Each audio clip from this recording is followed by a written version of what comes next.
Hello. जी sir. Yes. जी जी, जब आप लोग कहें हम लोग शुरू करेंगे। जी सर, सर शुरू शुरू कर कर सकते हैं आप। जी जी जी, बहुत बढ़िया। जस्ट अ सेकंड, मैं कैमरे वाले फोन को ऑन कर देता हूँ।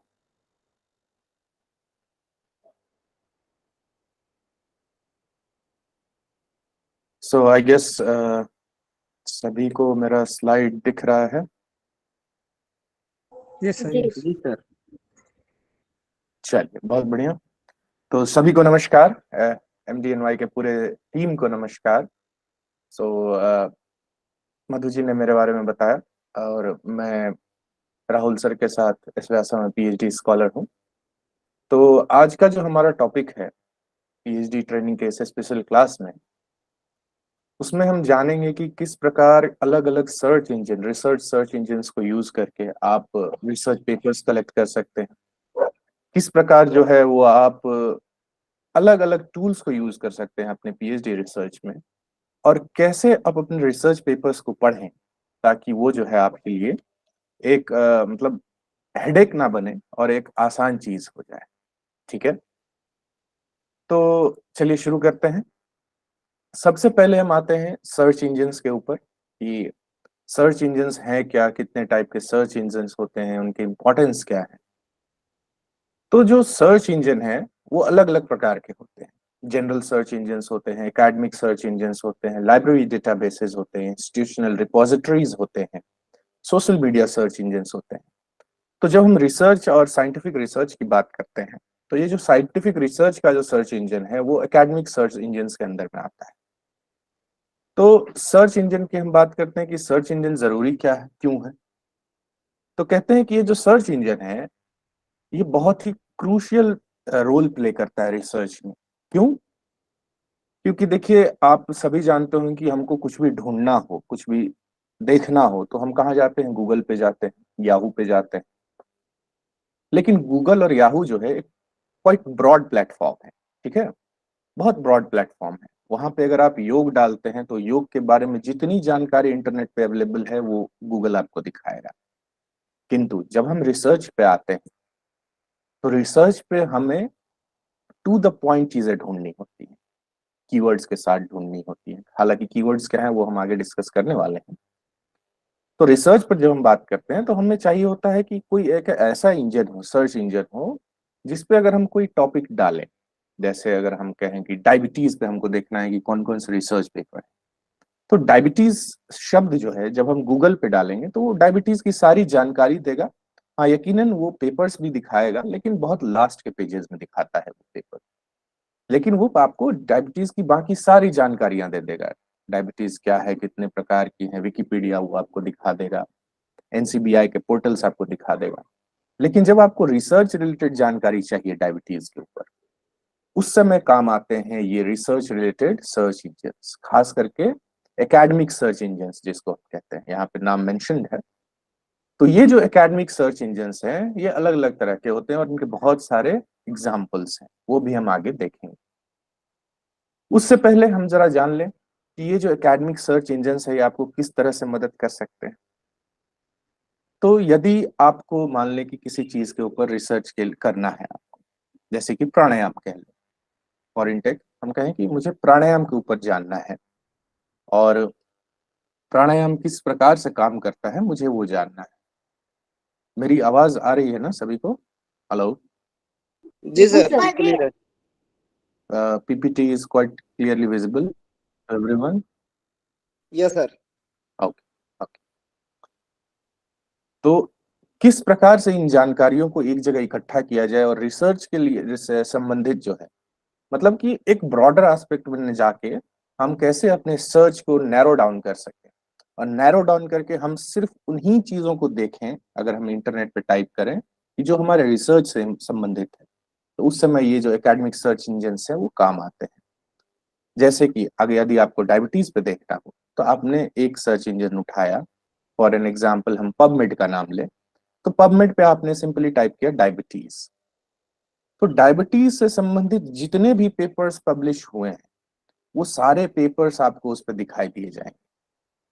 तो इसीलिए रिसर्चर के फील्ड में, जब आप रिसर्च के फील्ड में जाते हैं और एक रिसर्चर बनते हैं, ये सर्च इंजन्स समझ ले कि आपके जीवन का हिस्सा हो जाते हैं। ये सर्च इंजन्स आपके रिसर्च को आसान बना देते हैं।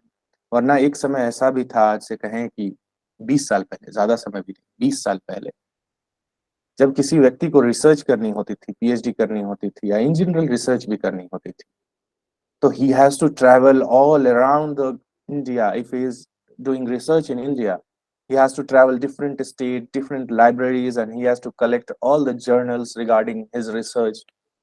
So it used to take lot of time. वो जो है वो बहुत अधिक समय लेता था, लिया करता था।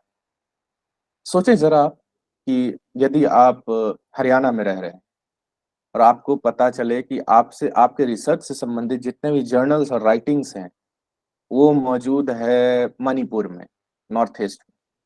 तो सोचिए आपके लिए कितना मुश्किल है यहाँ से, हरियाणा से ट्रैवल करना मणिपुर, या नॉर्थ से साउथ ट्रैवल करना, साउथ टू नॉर्थ ट्रैवल करना, ट्रैवल करके फिर वो एक एक पुस्तिका को देखना, एक एक सेक्शंस खंगालना लाइब्रेरी के। तो उन सब चीजों को हमारा जो ये सर्च इंजन है, एकेडमिक रिसर्च इंजन जो है, वो आसान बना देता है। पहले क्या था, आपको लाइब्रेरी के एक एक सेक्शंस को खंगालना होता था, हर साल में पब्लिश हुए जर्नल्स को देखना पड़ता था, हर जर्नल को पलटना पड़ता था, कौन से जर्नल से अपने काम का चीज निकलेगा। लेकिन अब क्या है, अब आपने कीवर्ड डाला रिसर्च इंजन पे और आपको उसने आपके रिजल्ट के हिसाब से, आपको जो चाहिए उस हिसाब से सारे पेपर्स आपके सामने रख दिए खोल के। तो इसीलिए सर्च इंजन जो है वो रिसर्च के फील्ड में इतना इंपॉर्टेंट रोल प्ले करता है। और यहाँ तक कि ये जो सर्च इंजन है वो आपको अलाउ करते हैं अलग अलग जर्नल्स ढूंढने में, अलग अलग आर्टिकल्स ढूंढने में, कॉन्फ्रेंस प्रोसीडिंग्स ढूंढने में। यानी कि रिसर्च से संबंधित यदि आपको कुछ भी चीज ढूंढना है लिटरेचर के फॉर्म में, तो वो आप इन सर्च इंजन पे ढूंढ सकते हैं। तो आगे बढ़ते हैं कि किन किन टाइप, कितने टाइप्स के सर्च इंजन हैं, कितने टाइप के सर्च इंजन है वो तो आप इस पीपीटी में देख पा रहे होंगे। बेसिकली ये 5 टाइप के सर्च इंजन है। उसमें से जिस पे हम फोकस करने जा रहे हैं, यानी एज अ रिसर्चर मैं और एज अ फ्यूचर रिसर्चर आप जिस पे फोकस करेंगे, those things comes under academic search engine. Okay, तो types of academic search engine में जो है उसमें से मैंने कुछ टाइप को यहाँ पे बताने की कोशिश की है। सबसे पॉपुलर जो है, जिसको ऑल अराउंड द ग्लोब जाना जाता है और पूछा जाता है, तो उसमें सबसे पहले आता है गूगल स्कॉलर, फिर आता है पबमेड, फिर स्कोपस है, वेब ऑफ साइंस है, मेडनो है। तो ये सब जो एकेडमिक सर्च इंजन है ये बेसिकली आपको मदद करते हैं आपके रिसर्च से रिलेटेड, रिसर्च से संबंधित जानकारियां जुटाने में। तो यदि मैं ब्रॉडर एस्पेक्ट में कहूँ तो गूगल स्कॉलर आपको हर सब्जेक्ट से संबंधित जानकारियां दे सकता है। यानी यदि आप साइंटिफिक रिसर्च पेपर्स ढूंढना चाहते हैं वो तो आपको बताएगा ही गूगल स्कॉलर। गूगल स्कॉलर साथ साथ आपको उस टॉपिक से रिलेटेड किताबें भी बताएगा, या कहीं कोई आर्टिकल्स पब्लिश हुई हो वो बताएगा, कोई कॉन्फ्रेंस प्रोसीडिंग्स पब्लिश हुई हो ऑनलाइन वो भी आपको गूगल स्कॉलर बताएगा। तो Google Scholar is quite a vast search engine where you can literally find anything regarding your research, just putting the keywords। जैसे मान ले कि आपने डाला प्राणायाम और सीवीडी, कार्डियोवास्कुलर डिसऑर्डर, तो ये जो गूगल स्कॉलर है, प्राणायाम और कार्डियोवास्कुलर डिसऑर्डर से रिलेटेड जितने भी आर्टिकल्स पब्लिश्ड हुए हैं, किताबें मौजूद हैं, डिफरेंट राइटर्स की रिसर्च पेपर्स मौजूद हैं, वो सारा गूगल स्कॉलर आपको दिखाएगा। ठीक है, उसके अलावा जब हम थोड़ा सा अगर हम गूगल स्कॉलर की बात करें तो ये नॉन साइंटिफिक पेपर्स भी दिखाता है। नॉन साइंटिफिक पेपर्स ऐसे पेपर्स हो गए, क्वेश्चंस हम लास्ट में लेंगे, क्वेश्चन आंसर के लिए हम लास्ट का 20 मिनट सेशन देंगे, इसीलिए आप लोग टेंशन नहीं लीजिएगा। जितने भी सवाल हैं आप लिख के रखें अपने कॉपी में। लास्ट का 15 to 20 मिनट्स हम क्वेश्चन आंसर सेशन रखेंगे। उस समय आपके पास जो जो मन में द्वंद्व या दुविधा इस सेशन के दौरान आ रही है आप उसको लिखते जाएं और लास्ट में पूछेंगे। ठीक है, तो गूगल स्कॉलर जो है वो आपको नॉन साइंटिफिक लिटरेचर्स भी प्रोवाइड कराता है। यानी कि यदि मान लें कि आप सर्च कर रहे हैं योग मीमांसा और उसके अंदर के साहित्यों को आप सर्च करना चाहते हैं कि इनके ऊपर साहित्य कहाँ कहाँ पब्लिश है, तो गूगल स्कॉलर पे वो भी आपको अवेलेबल है। लेकिन ये फैसिलिटी आपको पबमेड पे अवेलेबल नहीं होगी। क्योंकि पबमेड हो गया, स्कोपस हो गया, मेडनो हो गया, ये हाईली स्पेशलाइज्ड सर्च इंजन्स हैं जो कि केवल साइंटिफिक लिटरेचर को ही दर्शाते हैं, केवल साइंटिफिक रिसर्च को ही दिखाते हैं। Scientific research in the terms, scientific research वो जो कि साइंस के आधार पर या साइंस की गणनाओं के आधार पर जो रिसर्च किए जाते हैं, चाहे वो साइकोलॉजी बेस्ड हो, बायोलॉजी बेस्ड हो, साइंस में फिजिक्स बेस्ड हो, केमिस्ट्री बेस्ड हो, उन सभी के ऊपर जितने भी रिसर्च होते हैं वो मैक्सिमम पबमेड पे पाए जाते हैं। उसी प्रकार स्कूपस है, वेब ऑफ साइंस है, मेडनो है। इसके अलावा इन सर्च इंजन्स में कई बार क्या होता है कि इन सर्च इंजन्स में आपको पेपर तो दिखा देते हैं, लेकिन वो पेपर आप कई बार सिर्फ एब्स्ट्रैक्ट ही दिखा पाता है। क्यों? क्योंकि वो जो जर्नल होता है, वो जर्नल ने क्या किया हुआ है कि वो ओपन सोर्स में अपना पेपर्स नहीं रखा है, तो वो सब्सक्रिप्शन मांगते हैं कई बार। ठीक है, तो वो सब्सक्रिप्शन जब तक आप लेंगे नहीं तब तक वो पूरा पेपर डाउनलोड नहीं कर पाएंगे, पूरा पेपर पढ़ नहीं पाएंगे। तो उसके लिए भी एक ऑप्शन है हमारे पास। आप साथ में देख पा रहे होंगे पीपीटी में मैंने कुछ इंटरफेस डालने की कोशिश की है, जैसे पबमेड का एक इंटरफेस डाला है नीले रंग का जो आप देख पा रहे हैं, गूगल स्कॉलर का कुछ इस तरह का इंटरफेस होता है, वेब ऑफ साइंस का भी कुछ इंटरफेस इसी तरह का होता है। तो जैसे ही आप पबमेड टाइप करते हैं गूगल पे और पहले वेबसाइट को हिट करते हैं, तो आपको ये नीले रंग का जो है वो होम स्क्रीन दिखाई देगा, pubmed.gov। और यहाँ पे एक सफेद रंग की सर्च पट्टी है, इसमें आप कीवर्ड्स डालते हैं और वो कीवर्ड सर्च करते हैं। हालांकि सर्च करने के डिफरेंट डिफरेंट पैमाने होते हैं, अलग अलग फिल्टर्स यूज करके आप सर्च कर सकते हैं। कैसे? तो फॉर एन एग्जाम्पल अगर हम पबमेड की बात करते हैं तो पबमेड में एक ऑप्शन आता है एडवांस सर्च। एडवांस सर्च में क्या होता है कि आप एक से अधिक कीवर्ड्स यूज करके अपने फाइंडिंग को और नैरो डाउन कर सकते हैं। ऐसे तो क्या होगा, मान लीजिए आप प्राणायाम के ऊपर ढूंढ रहे हैं, प्राणायाम में भी और स्पेसिफिक अगर आप जाते हैं तो मान लीजिए कपालभाति पे आप पेपर्स ढूंढना चाहते हैं, तो सिर्फ कपालभाति पे तो आप नहीं ढूंढ रहे होंगे, आप यकीनन कपालभाति को किसी और चीज के साथ जोड़ के ढूंढ रहे होंगे रिसर्च पेपर, क्योंकि सिर्फ कपालभाति पे ढूंढेंगे तो बहुत सारे उसके ब्रॉडर एस्पेक्ट्स आ जाते हैं। तो मान लें कि हम कपालभाति का साइकोलॉजिकल इफेक्ट देखना चाहते हैं कि कपालभाति का जो साइकोलॉजिकल इफेक्ट है उस पे कितने पेपर्स पब्लिश हुए हैं। तो आपने क्या किया, एडवांस फिल्टर ऑन किया, एडवांस सर्च ऑन किया पबमेड पे। आप देखेंगे कि जो सर्च पबमेड लिखा है उसके नीचे अगर कर्सर आपको दिख पा रहा होगा तो देखें यहाँ एडवांस्ड करके एक ऑप्शन होता है। इसको जैसे ही आप क्लिक करते हैं तो एक एडवांस्ड पोर्टल खुलता है, उसमें अलग अलग ऑप्शंस दिए रहते हैं किस तरह से यूज होते हैं।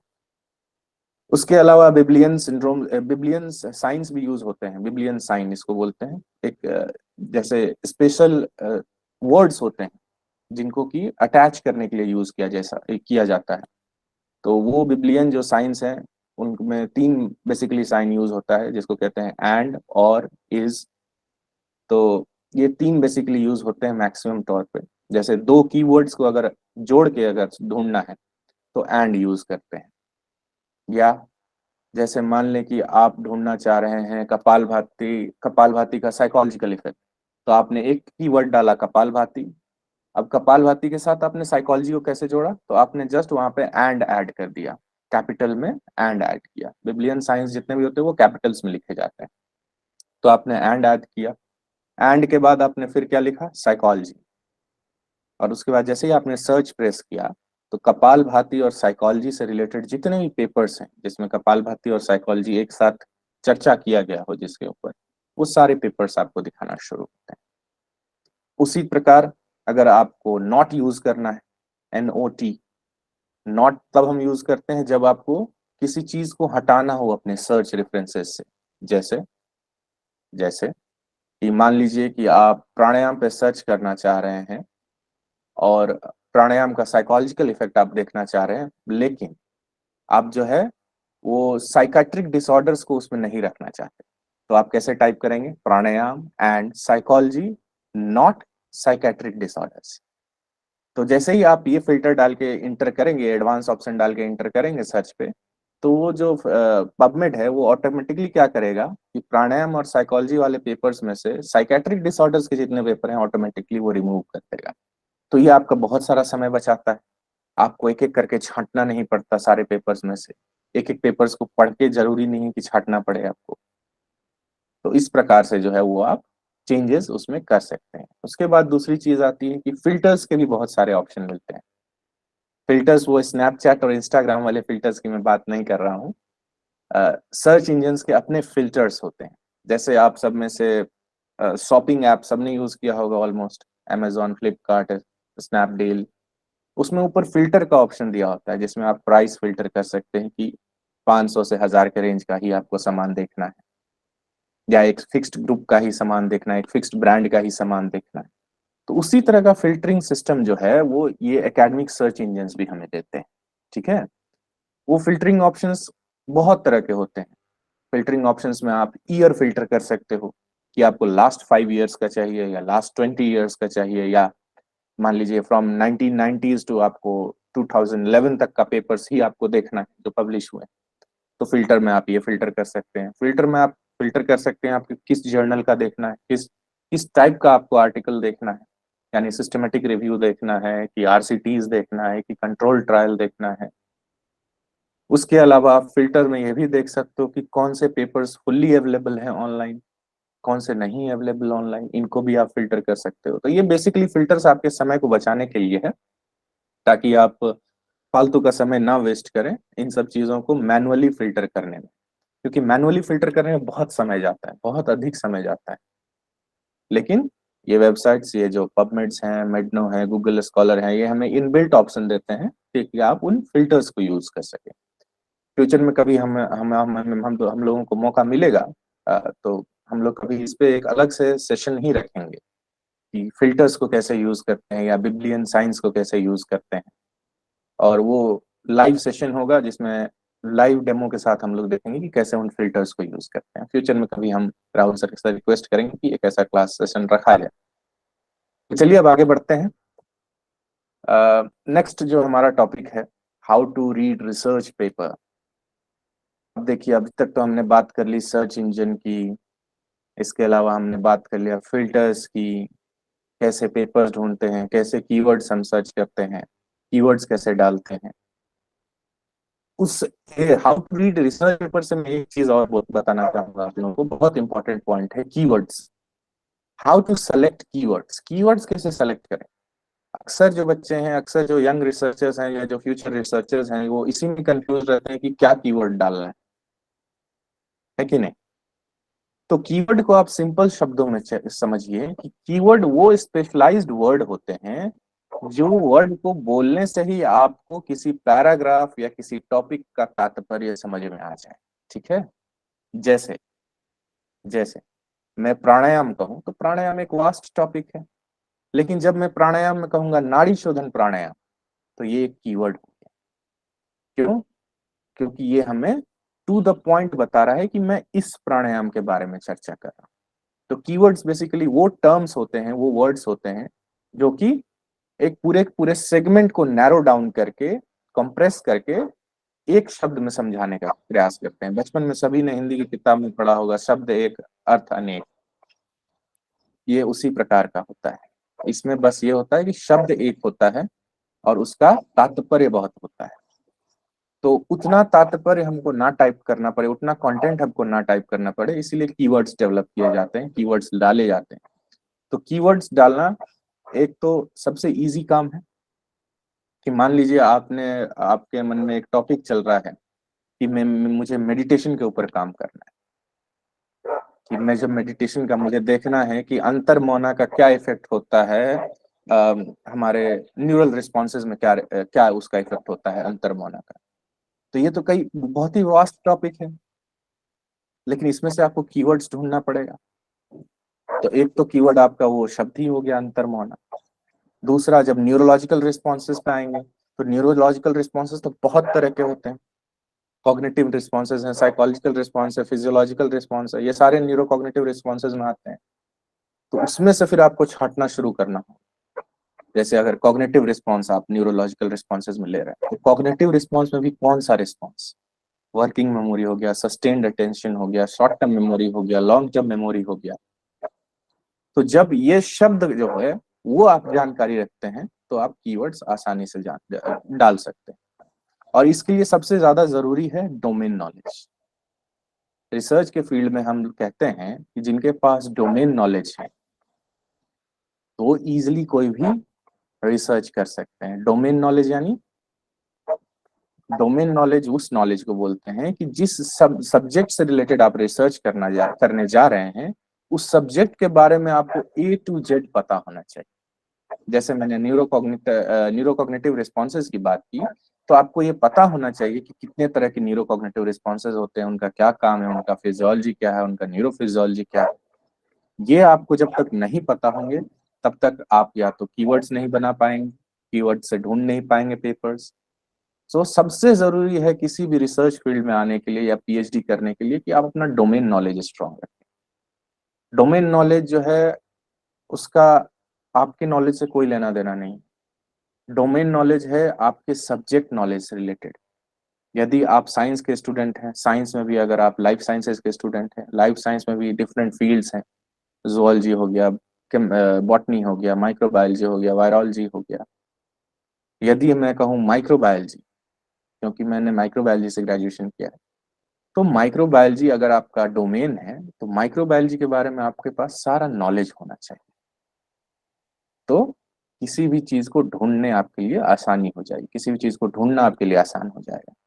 तो इसीलिए डोमेन नॉलेज अपना स्ट्रांग कीजिए। डोमेन नॉलेज स्ट्रांग करने का एक ही तरीका है, मैक्सिमम से मैक्सिमम चीजों को पढ़िए, अधिक से अधिक चीजों को पढ़िए जो आपके रिसर्च टॉपिक से रिलेटेड है। ऐसा जरूरी नहीं है कि कई बार क्या होता है कि हम स्किप करना शुरू कर देते हैं, हेडिंग्स पढ़ लिए स्किप कर दिए, बाद में पढ़ लेंगे, नहीं।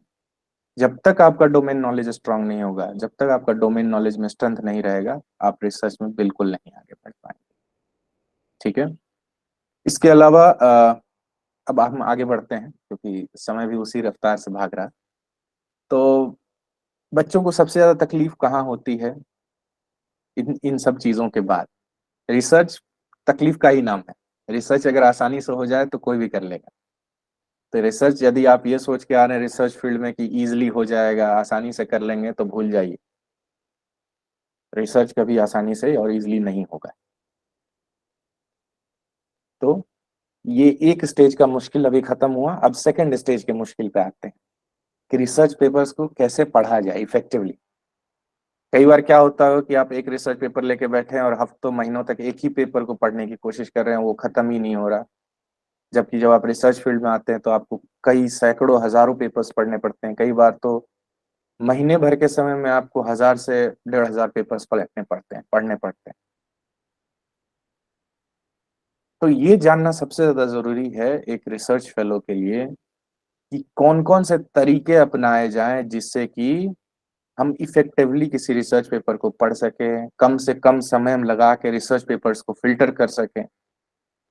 क्योंकि मैंने अभी क्या पहले बताया था, पेपर्स ढूंढने के लिए फिल्टर्स यूज करते हैं। उन फिल्टर्स के अलावा भी जब आपको पेपर्स मिल जाएंगे ना, उसके बाद भी मैनुअल फिल्ट्रेशन बहुत करना पड़ता है। जरूरी नहीं है कि उन फिल्टर्स के बाद भी जो पेपर आपके पास आए वो आपके काम के ही, उसके बाद भी आपको बहुत फिल्टर करना पड़ेगा और वो फिल्टर करने के लिए पढ़ना पड़ेगा। तो उसी पढ़ने को कैसे आसान किया जाए वो अब हम देखना शुरू करेंगे। ठीक है। अ, ये जो भी आप स्लाइड पीपीटी पे देख रहे हैं, इसको लिखने में टाइम मत वेस्ट कीजिएगा। मैं ये स्लाइड राहुल सर को भेज दूंगा, वो आप लोग में शेयर करते हैं। ठीक है। तो सबसे पहला जो रिसर्च पेपर को पढ़ने के कुछ तरीके हैं, 6-7 तरीके हैं जो मैंने अपने एक्सपीरियंस से सीखा है रिसर्च पेपर्स को पढ़ने के लिए क्या क्या तरीका यूज करना चाहिए। एक तो सबसे पहले जब भी रिसर्च पेपर सेलेक्ट करें उसके टाइटल पे हमेशा ध्यान दें, क्या टाइटल है उसका। क्योंकि सबसे पहला आपका पढ़ना जो है उस टाइटल से ही शुरू होता है। फर्स्ट स्टेज ऑफ फिल्टरिंग जो होता है, टाइटल से आपको उसके अंदर का कंटेंट पता चल जाएगा सिर्फ टाइटल पढ़ने से। कई बार क्या होता है हम टाइटल पे ध्यान नहीं देते हैं और उसके अंदर का कंटेंट पढ़ते जाते हैं और पता चला हफ्ता 2 हफ्ता उसमें इन्वेस्ट करने के बाद कि ये तो मेरे काम का है ही नहीं। तो सबसे पहला जो ध्यान देना चाहिए वो टाइटल पे देना चाहिए कि टाइटल क्या कह रहा है। जब आपने टाइटल पढ़ लिया, टाइटल को समझ लिया और टाइटल पढ़ के आपको ये समझ में आ गया कि इसके अंदर कंटेंट क्या है, उसके बाद हम बढ़ते हैं एब्स्ट्रैक्ट पे। एब्स्ट्रैक्ट क्या है? एब्स्ट्रैक्ट एक तरह से समझिए कि समरी है पूरे रिसर्च पेपर का। अगर 5-10 पेज का रिसर्च पेपर है, उसमें अलग अलग हिस्से हैं, इंट्रोडक्शन है, मेथोडोलॉजी सेक्शंस है, स्टैटिकल एनालिसिस सेक्शन है, स्टडी डिजाइन दिया हुआ है, अगर एक्सपेरिमेंटल पेपर है तो रिजल्ट दिया है, कंक्लूजन दिया है, तो ये सारे अलग अलग हिस्से हैं। एब्स्ट्रैक्ट में क्या करते हैं, इन सारे हिस्सों को मिला के एक समरी लिखते हैं, एक पैराग्राफ। ठीक है, 4 से 5 लाइन मैक्सिमम होता है abstract, depending upon the length of the paper. कि इस पूरे कंक्लूजन को, मानी इंट्रोडक्शन से लेके कंक्लूजन तक के हिस्से को 5 लाइन के एक समरी में कैसे इसको इनरोल किया जाए, उस 5 लाइन के समरी को जो है वो एब्स्ट्रैक्ट नाम दिया गया है। तो पहला क्या था हमारा, पहला हेडिंग पढ़े, टाइटल पढ़े, दूसरा एब्स्ट्रैक्ट पढ़े। क्यों? क्योंकि एब्स्ट्रैक्ट में आपको पूरी समरी दे दी जाती है, रिजल्ट का भी, कंक्लूजन का भी समरी, एक एक 2-2 लाइन में वो पूरा समरी दे दिया जाता है। और सिर्फ एब्स्ट्रैक्ट पढ़ के आप ये समझ सकते हैं कि ये पेपर आपके काम का है कि नहीं। ठीक है। तो ये दो सबसे कॉमन तरीके हैं और सबसे स्पीड में किए जाने वाले तरीके हैं। उसके अलावा कुछ तरीकों का वर्णन मैंने इस पीपीटी में किया है, जिसमें सबसे पहला जो है स्किमिंग ऑफ द पेपर। जैसा कि मैंने आपको बताया, स्किमिंग मतलब होता है एक क्विकली आंख के सामने से गुजारना, जिसको कहते हैं। तो जैसे ही आपने पेपर आपके पास आया डाउनलोड होके, तो एक बार क्विकली आंख के सामने से उसको गुजारी पेपर को, जिसमें कि इंट्रोडक्शन, मेथोडोलॉजी, कंक्लूजन। और ये समय ज्यादा नहीं होना चाहिए, 5 to 10 मिनट्स बस। 5 to 10 मिनट्स में एक बार पेपर को अपने आंखों के सामने से गुजारिए, इसको कहते हैं स्किमिंग। इसमें क्या होता है ना कि कई बार आपको इसी लेवल पे पता चल जाता है, इसी पॉइंट पे पता चल जाता है कि ये पेपर आपके लिए रिलेवेंट है कि नहीं। तो सबसे पहला होता है स्किमिंग ऑफ द पेपर। उसके बाद आता है कि पेपर्स को सेक्शन में कैसे, सेक्शंस में रीड कीजिए, read the paper in sections. तो पेपर को आप ब्रेक डाउन कीजिए हिस्सों में। कई बार क्या होता है कि हम पेपर पढ़ना शुरू करते हैं और इंट्रोडक्शन खत्म करते करते मेथोडोलॉजी में जाते जाते जो हम बोर हो जाते हैं, पेपर रख के भूल जाते हैं, है कि नहीं? तो वो ना हो, इसीलिए क्या करें, आप पेपर्स को सेक्शन में तोड़ दें। ये इनिशियल लोगों के लिए है जो अभी जस्ट शुरू करने जा रहे हैं रिसर्च के फील्ड में, जो पैर रखने ही जा रहे हैं। तो सबसे पहले क्या करें, आप सेक्शंस में बांट लें कि अभी मैं 1 घंटे में इंट्रोडक्शन पढ़ लूंगा, नेक्स्ट में थोड़ी देर बाद आऊंगा तो मैं मेथोडोलॉजी का सेक्शंस पढ़ूंगा। तो जब आप ऐसे सेक्शंस में बांट बांट के पढ़ना शुरू करेंगे और हर सेक्शन को ध्यान से पढ़िए, उसके नोट्स बनाइए, एक एक लाइन 2-2 लाइन के जो है पॉइंटर्स लिखते जाइए। उसके साथ साथ की पॉइंट्स जरूर लिखिए। जैसे आप इंट्रोडक्शन आपने पढ़ा, तो इंट्रोडक्शन में आपको क्या क्या की पॉइंट्स लगा, सबसे पहले तो उसको अगर आपके पास प्रिंटेड फॉर्म में है तो पेन से अंडरलाइन कीजिए या मार्कर से हाईलाइट कीजिए, उसको हाथ से लिखिए कॉपी में। उसके बाद उस की पॉइंट पे आपका क्या विचार है वो भी साइड में लिख लीजिए, साइड नोट का एक ऑप्शन रखिए, वो भी साइड में लिख लीजिए कॉपी में, कि इस की पॉइंट पे आपका क्या अनुभव है या आपका क्या विचार है। ये आपकी थिंकिंग कैपेसिटी बढ़ाएगा, और जब आप भविष्य में कभी मान लीजिए साल भर बाद या महीने भर बाद आप वापस उस पेपर को पलटेंगे ना, तो आपको एक बार में दिमाग में क्लिक कर जाएगा कि हाँ, इस पेपर में मैंने ये की पॉइंट्स था और इस की पॉइंट पे मेरा ये सोचना था। इसके बाद आता है रेफरेंसेस पे ध्यान देना, pay attention to the references. कई बार क्या होता है ना कि आप एक ही पेपर के रेफरेंस को जैसे ही आप देखना शुरू करेंगे ना, आपको बहुत सारे पेपर्स आपके काम के मिल जाए। इसलिए हमेशा रेफरेंसेस को ध्यान से देखिए, रेफरेंसेस को कोशिश कीजिए कि उसके सोर्स तक जाने की, यानी सोर्स पेपर क्या है उसका। अगर समय है तो जरूर जाइए, या जरूरी, बहुत जरूरी, बहुत, मतलब आप रिसर्च के फील्ड में जाना है तो फिर तो रेफरेंसेस आपको खंगालने ही है। तो बेहतर है कि रेफरेंसेस को पढ़ना शुरू कीजिए। रेफरेंस पढ़ने से आपको जो है ना वो रिसर्चर की मेंटालिटी पता चल जाएगी, जिसने वो पेपर लिखा है उसकी मेंटालिटी आपको पता चल जाएगी, और आपको ये भी साथ साथ पता चलेगा कि इसने कौन कौन से पेपर्स को साइट किया है अपने रिसर्च के दौरान, तो वो बहुत हेल्प करेगा आपको। उसके बाद नोट्स जरूर लें, टेक नोट्स, यानी जो जो सेक्शन आपको पढ़ते जा रहे हैं उसके ऊपर नोट्स लीजिए। कुछ एडेड इंफॉर्मेशन आपको ऐड करना है जो कि उस सेक्शन में अवेलेबल नहीं है, लेकिन वो इंफॉर्मेशन आपके पास है, तो उसको वहीं पे लिखिए नोट्स के रूप में। ठीक है। उसके बाद जो मेन फाइंडिंग है पेपर का, identify the main findings and contributions. जो मेन फाइंडिंग है उस पेपर का, यानी उस पेपर की जरूरत क्यों है, क्या उस पेपर से निष्कर्ष निकला, वो जरूर ध्यान से पढ़ें, क्योंकि ये जो फाइंडिंग है यही लास्ट में आपके काम का होता है। उसके बाद कंट्रीब्यूशंस पर जरूर ध्यान दें कि किन किन लोगों ने उस पेपर में कंट्रीब्यूट किया है या फिर किन किन संस्थाओं ने कंट्रीब्यूट किया है। उसके अलावा आप उसके सेक्शन वाइज जरूर पढ़िए, सेक्शन वाइज पढ़ना बहुत इंपॉर्टेंट है। उसके बाद आता है evaluate the quality of the research. ये evaluate the quality of the research, आपको ये चीज, ये पॉइंट अगर आप लिख रहे हैं कॉपी से तो बहुत बढ़िया है, इस पॉइंट को नहीं लिख रहे हैं तो कोई बात नहीं, लेकिन आप ये स्टार मार्क करके ये स्टेटमेंट जरूर लिख लीजिए, evaluate the quality of the research. क्यों? क्योंकि फ्यूचर में जब भी आप अपने फंडिंग के लिए जब भी आप अप्लाई करेंगे ना बाहर, तो जब वो फंडिंग प्रपोजल के लिए जो फॉर्म भरना होता है ना, तो वहां पे अक्सर ये सवाल देते हैं, evaluate the quality of your research. आपके रिसर्च की क्वालिटी क्या है।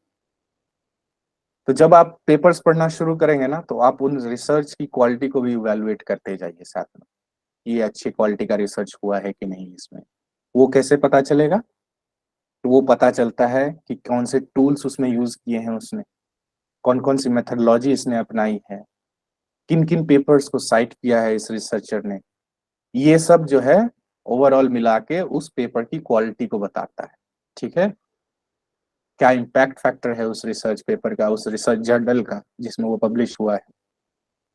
तो ये सब चीजें क्वालिटी ऑफ रिसर्च में देखी जाती है, गिनी जाती है। तो इन सब चीजों पे जरूर ध्यान देना। कई बार क्या होगा कि आपने पेपर पढ़ लिया लेकिन उसमें क्वालिटी फाइंडिंग्स थी ही नहीं, तो आपका टाइम भी वेस्ट हो गया। तो वो समय बचाना है, टाइम नहीं वेस्ट करना है। उसके बाद जो लास्ट पॉइंट है कि एक पेपर को आप कई बार पढ़िए। जरूरी नहीं है कि पहला पेपर आपको पहले बार में समझ में आ जाए। ठीक है, एक पेपर को आप 5 बार 10 बार पढ़िए, जब तक कि आपको नहीं समझ में आए कि इस पेपर की क्वालिटी क्या है, इस रिसर्चर की क्वालिटी क्या है, इस रिसर्च की क्वालिटी क्या है, तब तक उस पेपर को पढ़िए। ये मैं इनिशियल डेज की बात कर रहा हूँ, जब आप रिसर्च फील्ड में जा रहे हैं। जब आप एक्सपर्ट हो जाएंगे तब आपको इस चीज की जरूरत नहीं है मल्टीपल टाइम्स पढ़ने की, लेकिन जब आप इनिशियली इंटर कर रहे हैं उस फेज में, when you are initially entering in that phase, you should must read that paper multiple times. बार बार पढ़िए, अंडरलाइन कीजिए, लिखिए। इससे क्या होगा कि आपकी इवैल्यूएशन की क्वालिटी बढ़ जाएगी, पेपर इवैल्यूएट करने की क्वालिटी जो है आपकी वो बढ़ेगी। और जैसे ही आपके क्वालिटी बढ़ जाएंगे पेपर इवैल्यूएट करने की, तो आप कम से कम समय में ज्यादा से ज्यादा रिसर्च पेपर्स को इवैल्यूएट कर पाइएगा, देख पाइएगा, पढ़ पाइएगा। तो उससे क्या होगा, आपका समय बचेगा, आउटपुट बढ़ जाएगा। तो इन सब चीजों पर ध्यान देना चाहिए हमेशा जब भी रिसर्च की बात करते हैं। ठीक है, तो हम आगे बढ़ते हैं क्योंकि समय कम है। एक एक हमारा लास्ट टॉपिक और है, टूल्स फॉर योगा रिसर्च। क्योंकि हालांकि ये बहुत वास्ट टॉपिक है जो हम अभी डिस्कस कर रहे हैं, चाहे वो सर्च इंजन हो या पेपर रीड करना हो या टूल्स इन योगा रिसर्च हो, ये खुद में एक अलग अलग लेक्चर्स के टॉपिक्स हैं। तो हम अभी सुपरफिशियली इसको मैं बताने की कोशिश करता हूँ आपको, और फिर कभी मौका मिलेगा तो इसके इन डेप्थ में भी जानने की कोशिश करेंगे। ठीक है, तो अब दूसरा चीज आता है टूल्स फॉर योगा रिसर्च।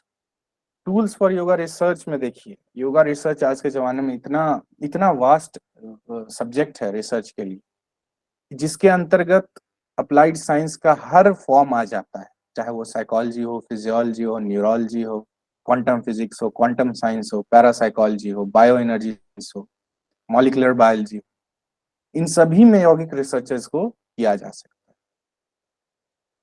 तो एक तो यौगिक रिसर्च दो दो हिस्से में बढ़ जाता है। एक तो साइंटिफिक रिसर्च हो गया जिसमें कि ये सारे पैमाने होते हैं, एक जो है दूसरा स्क्रिप्चुअल रिसर्च हो गया।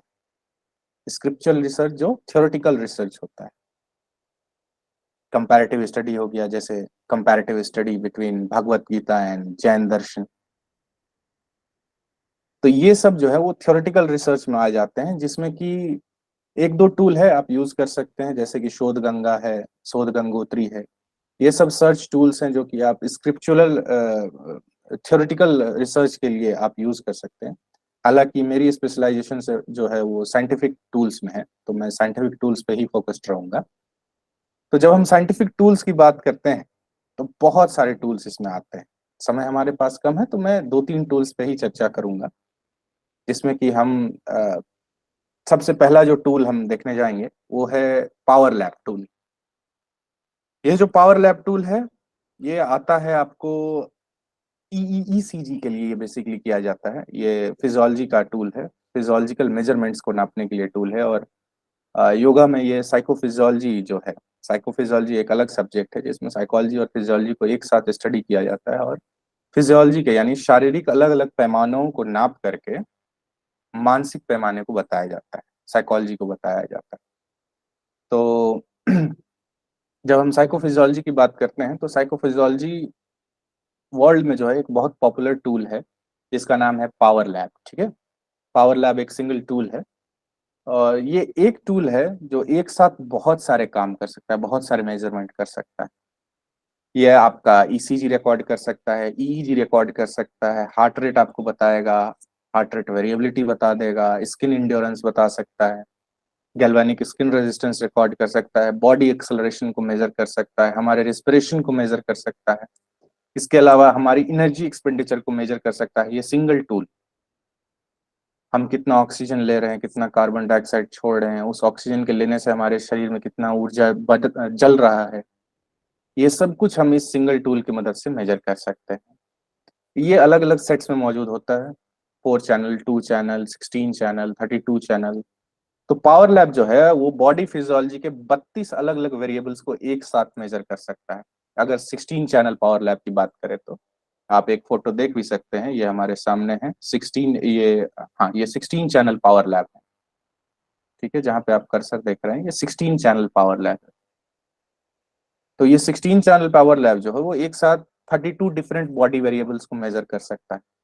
यानी आप एक साथ शरीर की 32 अलग अलग गतिविधियों को, शारीरिक गतिविधियों को मेजर कर सकते हैं, जिसमें कि मैंने आपको बताया हार्ट रेट हो गया, एचआरवी हो गया, ब्लड प्रेशर हो गया, आपका स्किन का टेम्परेचर हो गया, बॉडी टेम्परेचर हो गया, बॉडी की जो है वो एक्सिस मूवमेंट, यानी आपका शरीर किस धुरी पे खड़ा है, एक्स एक्सिस पे है, जेड एक्सिस पे है या वाई एक्सिस पे है, वो भी ये बताता है। इसके अलावा इसमें अलग अलग एसेसरीज इसके साथ आती हैं, जैसे आपकी ग्रिप को नापने के लिए इसमें डायनमोमीटर आता है जो आपकी हैंड ग्रिप स्ट्रेंथ को मेजर कर सकता है। इसके अलावा आपका स्किन कितना इलेक्ट्रिकल कंडक्टिविटी प्रोड्यूस करता है वो हम इससे मेजर कर सकते हैं। आप इसके अलावा स्पायरोमीटर को इससे कनेक्ट करके आप मेजर कर सकती हैं कि आप कितना ऑक्सीजन ले रहे हैं, कितना ऑक्सीजन छोड़ रहे हैं, आपका लंग्स जो है कितना कैपेसिटी में ऑक्सीजन ले रहा है। साथ साथ इसके रेस्पिरेटरी बेल्ट अटैच कर सकते हैं जिससे कि आपका लंग का वॉल्यूम मेजर हो सकता है।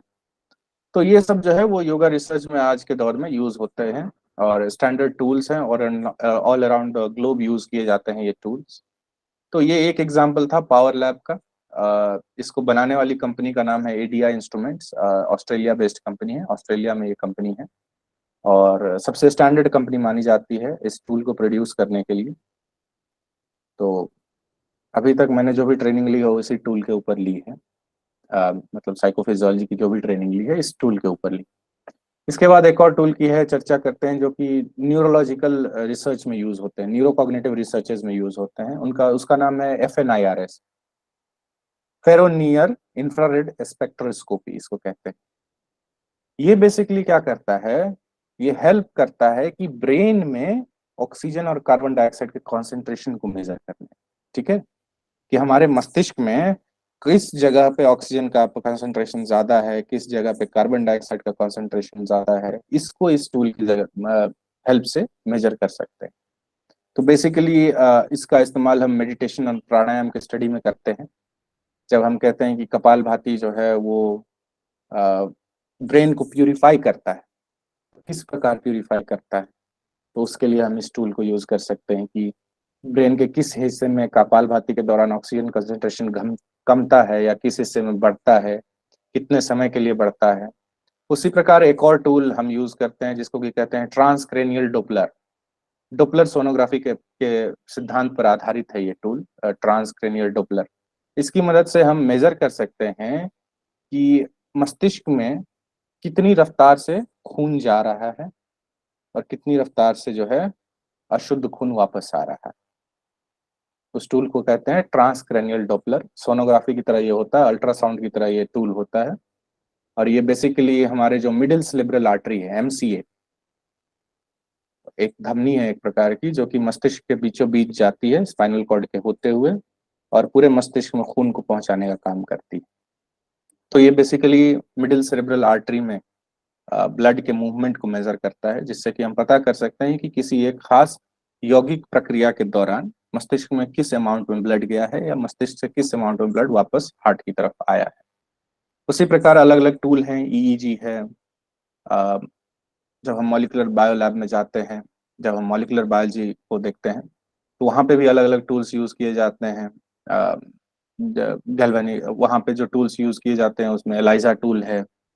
उसके अलावा केमिकल सेरम एनालाइजर है। केमिकल सेरम एनालाइजर एक टूल है जो एक साथ शरीर के लिक्विड्स को एनालाइज कर सकता है। यानी अगर हम उसमें एक ड्रॉप ब्लड डालते हैं तो वो 45 अलग अलग टेस्ट कर सकती है, वो एक सिंगल मशीन। उसकी कॉस्ट अराउंड 1.5 CR के आती है।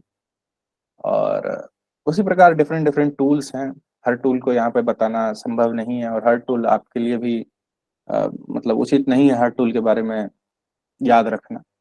तो ये जस्ट एन ओवरव्यू था कि इस तरह के टूल्स आज के दौर में यौगिक रिसर्च में यूज किए जाते हैं, और बहुत ही हाई स्टैंडर्ड टूल्स होते हैं और बहुत महंगे टूल्स होते हैं। तो आप लोग पढ़ें इन टूल्स के बारे में, इन टूल्स की वर्किंग को पढ़ें, और कोशिश करें कि योग को जो है साइंटिफिक रिसर्च की ओर ले जाएं, एविडेंस बेस्ड रिसर्च की ओर ले जाएं। क्वालिटेटिव रिसर्च को आप लोग फोकस करें, क्वांटिटेटिव की जगह क्वालिटेटिव रिसर्च को फोकस करें, और जो भी करें बहुत बढ़िया करें। ठीक है, तो मैं अपनी वाणी को यहीं पे विश्राम दूंगा। यदि किन्हीं को सवाल है तो आप पूछ सकते हैं। You are free to ask questions. Hi sir, this is Giriraj. Very hi hi hi Giriraj. Sir मेरा एक्चुअली अभी आरडीसी होने वाला है नेक्स्ट मंथ, तो okay synopsis I have to submit.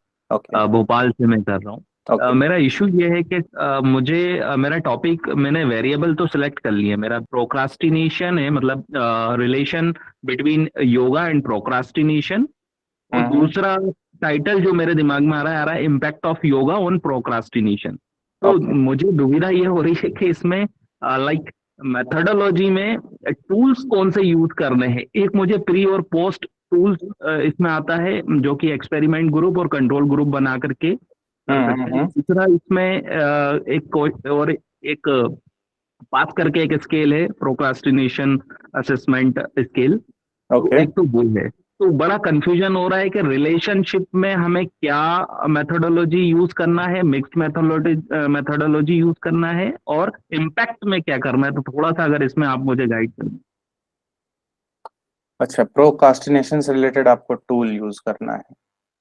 तो प्रोकास्टिंग, जब हम योग और प्रोकास्टिनेशन को के टूल्स को जब हम देखते हैं ना, तो सबसे पहले हमको ये देखना होगा ना कि योग में इसके बारे में क्या बताया गया है। ठीक है, तो राइट जब सर। हम योग की बात करें तो यम नियम में आई आई गेस इसको बेसिकली डिस्कस किया जाता है, प्रोकास्टिनेशन को, इच्छाओं को कैसे अपने अंदर खींचा जाए।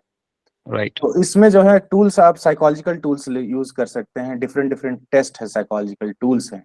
या इधर आप क्वेश्चनायर बेस्ड टूल्स ले सकते हैं, जिसमें सिंपल क्वेश्चनायर्स पिक करने होते हैं, और उस पॉइंट्स को कैलकुलेट करके आप स्टैटिकल एनालिसिस के थ्रू सिग्निफिकेंस प्रूफ कर सकते हैं।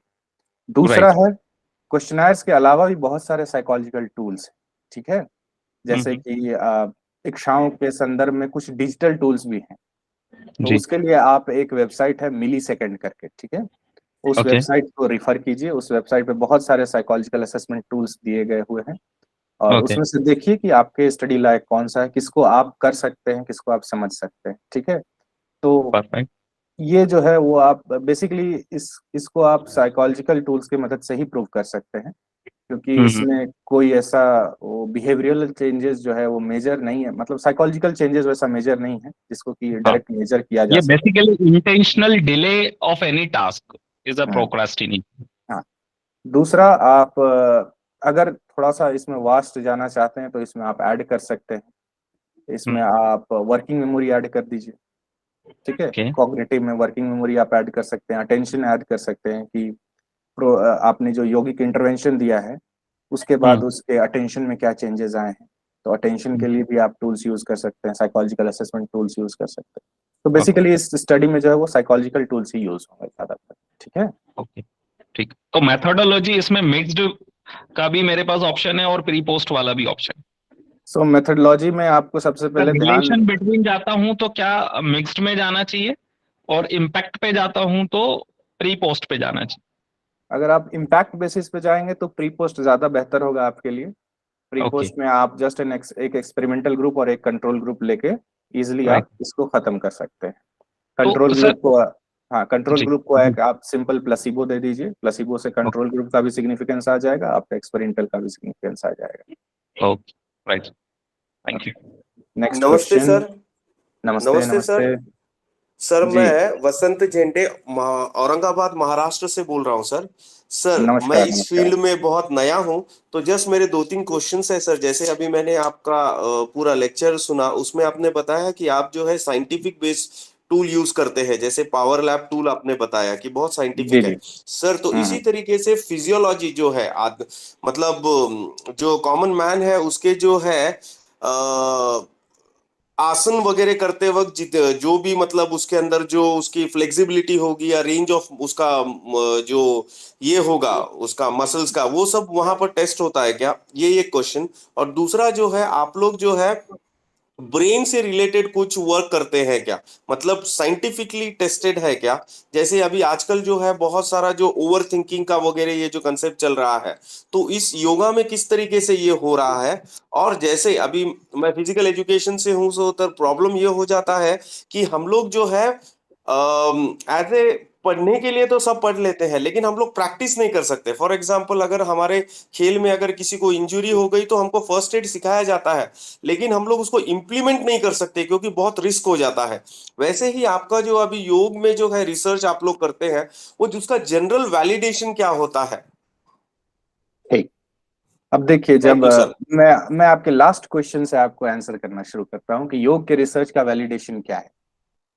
सबसे पहले देखें कि योग का जब हम रिसर्च बात करते हैं ना, तो आपने सही कहा, यौगिक रिसर्च में ऑलरेडी बहुत सारे जो है ना वो कॉम्प्लिकेशंस होते हैं।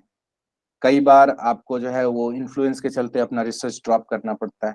कई बार लोग आपसे वैलिडेशन पूछते हैं। तो जब हम यौगिक रिसर्च शुरू करते हैं ना, उसमें बहुत सारे स्टेजेस होते हैं, बहुत सारे क्लियरेंसेस लेने पड़ते हैं। अगर आप किसी प्रॉपर कैप्सूल का, अगर मान ले आपने एक इंटरवेंशन सोचा है कि मैं योग में आसन प्राणायाम मेडिटेशन मिला के एक इंटरवेंशन बनाऊंगा किसी प्रॉपर बीमारी के ऊपर या इन जनरल प्रैक्टिस कराने के लिए, तो सबसे पहले तो उस मॉड्यूल का वैलिडेशन कराना पड़ता है। ठीक है। उसके बाद ही उस मॉड्यूल को आप अपने रिसर्च में यूज कर सकते हैं। सबसे पहले तो वैलिडेशन यहाँ आ जाता है। दूसरा फिर शुरू होता है कि जो आप टूल्स यूज कर रहे हो वो स्टैंडर्डाइज टूल्स होने चाहिए। वो जो भी टूल्स आप यूज करने वाले हो उस टूल्स का जो है वैलिडेशन हुआ होना चाहिए। अगर उस टूल का वैलिडेशन नहीं हुआ है तो उस टूल को आप अपने रिसर्च में नहीं यूज कर सकते। तो सेकेंड वैलिडेशन यहाँ पे हो जाता है। थर्ड होता है कि जब आपने रिसर्च कर लिया, उसके बाद क्या होता है कि जब आपको पेपर पब्लिश करने का टाइम आता है ना, तो वो पेपर पब्लिश होने से पहले आप पब्लिशर को भेजते हैं, जर्नल को भेजते हैं। तो वो जर्नल अपने हिसाब से उस पेपर को स्टडी करती है और उस पेपर के वैलिडेशंस को चेक करती है। तो जब वो जर्नल चेक कर लेती है कि ये पेपर वैलिड है और इसमें जो भी रिसर्च के ऊपर जो भी रिसर्च से किए गए अनुसंधान से किए गए जो भी रिजल्ट हैं वो ऑथेंटिक हैं, उसके बाद ही वो रिसर्च और जर्नल जो है वो पब्लिश करती है उस पेपर को। तो वैलिडेशन जो है वो डिफरेंटली 4 स्टेप वैलिडेशन ऑटोमेटिकली हो जाता है जब हम यौगिक रिसर्च में आते हैं। उसके बाद आते हैं कि बॉडी फिजियोलॉजी को कैसे मेजर किया जाए। ये भी क्वेश्चन था सर, आई गेस आपका। Yes sir. हाँ। तो बॉडी फिजियोलॉजी को मेजर करने के लिए बहुत बहुत सारे डिफरेंट है, क्योंकि हमारा बॉडी फिजियोलॉजी जब हम देखते हैं तो बॉडी फिजियोलॉजिकल एक्शंस के बहुत सारे पैरामीटर्स होते हैं। हार्ट रेट हो गया, हार्ट रेट वेरिएबिलिटी हो गया, ब्लड प्रेशर हो गया, हमारा ईएमजी हो गया, इलेक्ट्रोमस्कुलर ग्राम बोलते हैं उसको, जो कि बेसिकली जितने भी हमारे स्मूथ मसल्स हैं, यानी कि जो बॉडी के अंदर के ऑर्गन्स है उसमें जो इलेक्ट्रिकल एक्टिविटी होती है उसको मेजर करने के लिए होता है। जैसे कि जब हम कहते हैं कि मयूरासन करने से हमारा डाइजेशन स्ट्रांग होता है, तो ईएमजी एक टूल होती है, इलेक्ट्रोमस्कुलोग्राम। ईएमजी टूल के हम मदद से जान सकते हैं कि मयूरासन करते समय हमारे उस इंटरनल ऑर्गन्स जो हैं, डाइजेस्टिव ऑर्गन्स जो हैं, उनमें क्या क्या चेंजेस हो रहे हैं इलेक्ट्रिकली। ठीक है। उसके अलावा जब हम बॉडी फिजियोलॉजी की बात करते हैं तो ईसीजी आ जाता है। ईसीजी की मदद से हम जान सकते हैं कि हमारे हार्ट में क्या क्या चेंजेस आ रहे हैं। और ईसीजी की मदद से जब हम एचआरवी की स्टडी को करते हैं तो एचआरवी से हम जान सकते हैं कि हमारा जो ऑटोनॉमिक सिस्टम है, यानी पैरासिम्पैथेटिक और सिंपैथेटिक नर्वस सिस्टम जो है उसमें कैसे चेंजेस आते हैं। तो एक सिंगल वेरिएबल से हम बॉडी के अलग अलग जो पैरामीटर्स हैं उसको भी नाप सकते हैं। एक सिंपल ईसीजी से हम हार्ट रेट जान सकते हैं, एचआरवी जान सकते हैं, हमारा सिंपैथेटिक और पैरासिम्पैथेटिक एक्टिविटी जान सकते हैं। तो ये सब अलग अलग पैमाने हैं। इसके अलावा हम जीएसआर यूज कर सकते हैं, गैल्वेनिक स्किन रेजिस्टेंस। वो बेसिकली एक टूल है जो कि मेजर करता है हमारे स्किन कंडक्टेंस को। तो ये टूल हम तब यूज करते हैं जब हम किसी प्रकार का मेडिटेशन का प्रैक्टिस करवा रहे हो या प्राणायाम का प्रैक्टिस करवा रहे हो। तो जब हम कहते हैं कि योग में जब कोई मेडिटेशन में होता है तुरीयावस्था में चला जाता है, जिसकी डेल्टा जो ब्रेन वेव्स है वो डेल्टा वेव सिक्रीट करना शुरू करते हैं, डेल्टा वेव्स इमिट करना शुरू करते हैं। लेकिन इसको कैसे प्रूव किया जाए, तो उसको प्रूव करने का एक तरीका जीएसआर भी है। क्यों? क्योंकि जो हमारे ये जो स्किन है ना, ये हम जानते हैं कि हमारे बॉडी का सबसे बड़ा सेंस ऑर्गन है। किसी भी तरह का बदलाव जो होगा स्किन में सबसे पहले आएगा। तो स्किन में मौजूद होते हैं हमारे स्वेट ग्लैंड्स, पसीने की ग्रंथियां। बहुत छोटे छोटे भी पसीने की ग्रंथियां होती है, बहुत छोटी छोटी होती है, माइक्रोपोर्स में होते हैं। तो जब भी हमारे शरीर में किसी प्रकार का कोई इलेक्ट्रिकल परिवर्तन होता है जिससे कि इलेक्ट्रिकल सर्किट में चेंज आता है, तो एक इलेक्ट्रिकल फ्लो जो है वो उस पूरे स्किन के स्वेट ग्लैंड्स में बढ़ता है, जिससे कि इलेक्ट्रिकल कंडक्टिविटी में चेंज आता है। तो बेसिकली जीएसआर उस इलेक्ट्रिकल कंडक्टिविटी को जो है वो रीड कर लेता है। बहुत माइन्यूट चेंज होता है। जरूरी नहीं है कि जो मेडिटेशन कर रहा हो उसको वो हाथ हिलाए तभी आपको पता चलेगा, नहीं, ऐसा जरूरी नहीं है। लेकिन ये जो जीएसआर है ना, बहुत सटल लेवल, बहुत सूक्ष्म लेवल पर रिकॉर्ड कर सकता है कि उसकी बॉडी में कोई मूवमेंट है कि नहीं। तो ये प्रूव करने में हमें मदद करता है। तो ये जितने भी स्टैंडर्ड टूल्स है ना, ये बेसिकली यौगिक रिसर्च को वैलिडेट करने में मदद करते हैं, ताकि आप जो कर रहे हैं उस पॉइंट को आप रख जो रहे हैं वो वैलिड होना चाहिए। तो वो वैलिड इन सब टूल्स की मदद से किया जाता है। उसके बाद दूसरा क्वेश्चन था आपकी कि न्यूरोलॉजिकल स्टडीज क्या हो रही हैं। तो हाँ, हमारे लैब में न्यूरोलॉजिकल स्टडीज हो रही हैं। हमारे पास जो है वो ईईजी का लैब है। ईईजी में भी जो है state of the art, India में कुछ ही जगहों पे मौजूद है 128 चैनल्स के ईईजी डिवाइस, बहुत कम जगहों पे मौजूद है इंडिया में। तो हाँ, ये state of the art neurological studies होती हैं यहाँ पे। उसके बाद इवोक पोटेंशियल के लिए स्टडी होती है वहाँ पे। मैंने कहा था टीसीडी की स्टडी होती है, ट्रांसक्रेनियल डॉपलर की। और एफएनआईआरएस की मदद से स्टडी होती है। तो योग में जितने भी मेडिटेटिव स्टेट हैं, जैसे त्राटका हो गया, अंतर्मौना हो गया, योग निद्रा हो गया, इन सब की स्टडी ऑलरेडी हो चुकी है वहाँ पे। और भी बहुत सारे जैसे ट्रांसडेंटल मेडिटेशन हो गया। हाल ही में हमारे एक सीनियर ने उसके ऊपर अपना पीएचडी खत्म किया है और उनको अभी अभी पीएचडी डिग्री दी गई है। उनका ट्रांसडेंटल मेडिटेशन पे था। तो उन्होंने जो है वो स्टडी अपनी उसी न्यूरो साइकोलॉजी न्यूरो लैब में की है, न्यूरोलॉजिकल लैब में की है। दूसरा हमारे पास स्लीप रिलेटेड लैब भी है, जिसमें हम नींद में आने वाले अल्टरेशंस को भी मेजर करते हैं और यौगिक इंटरवेंशन से कैसे उस अल्टरेशंस को चेंज किया जाए। उसके लिए हमारे पास एक सेपरेट लैब है जिसको स्लीप लैब कहते हैं। तो बाहर यदि यदि आप कोई भी टेस्ट कराएं स्लीप रिलेटेड अपना, तो मिनिमम 25-30,000 रुपीज जो है वो कॉस्ट करता है। लेकिन हम अपने लैब में जो है, जो भी पेशेंट्स आते हैं इस वैसा, उनका वहाँ पे हम फ्री में टेस्ट करते हैं अगर डॉक्टर सजेस्ट करते हैं तो। उसके अलावा हमारे पास साइकोलॉजी लैब है, जहाँ पे साइकोलॉजिकल रिलेटेड जितने भी इश्यूज आते हैं वो वहाँ पे टेस्ट किए जाते हैं। उसके अलावा हमारे पास मॉलिकुलर बायोलॉजी लैब है। मॉलिकुलर बायोलॉजी लैब में भी अलग अलग सेक्शंस हैं। जीनोमिक्स के अलग सेक्शन है। अभी जीनोमिक्स सेक्शन में जो है वो डीएनए टेलोमियर पे काम चल रहा है, किस प्रकार एक खास यौगिक प्रक्रिया डीएनए के टेलोमियर सेक्शन में चेंज लाती है।